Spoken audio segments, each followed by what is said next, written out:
सकाळ सकाळचं ऊन पाहून वाटलेलं की आज काही पाऊस येतच नाही, पण जशी जशी दुपार झाली पावसाचं वातावरण पण झालं आणि पाऊस पण आला. आणि त्याच पावसाच्या गडबडीमध्ये आपलं पावसाने नुकसान पण केलं थोडंफार. तर हे घरासमोरचं आहे ना, एकदम मोठं लिंबाचं झाड होतं, ते त्या वाऱ्याने पाडून टाकलं.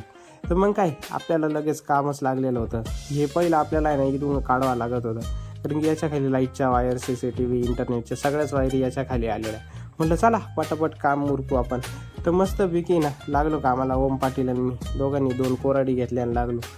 कापताना थोडं वाईट पण वाटत होतं की आता पुढच्या उन्हाळ्यात आपल्याला सावली नाही भेटणार, पण काही करू नाही शकत. तर मग काय, हळूहळू सर्व आहे ना कामाला लागलो.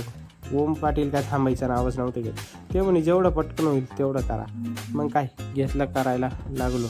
ते काम थोडं थोडं थोडं थोडं करत सर्वच उरकावल्यानंतर आहे ना म्हटलं चला आता थोडं आपलं शक्ती प्रदर्शन पण दाखवू. एक छोटा लाकडाचा तुकडा घेतला आणि त्याच्यातच आपण शक्ती प्रदर्शन दाखवायला लागलो, कारण की आपण काय बॉडी बिल्डर नाही आहे एवढं मोठं उचलायला. मग काय थोडं थोडं करत सर्व काम संपवलं आणि घरात आलो. घरात येऊन बघतो तर काय, भाज्याचं पीठ कालवलेलं. तर मस्तपैकी भजी काढली आणि भजी काढण्यामध्ये ना आपण एकदम एक्सपर्ट आहे बरं का, या कधीतरी खायला.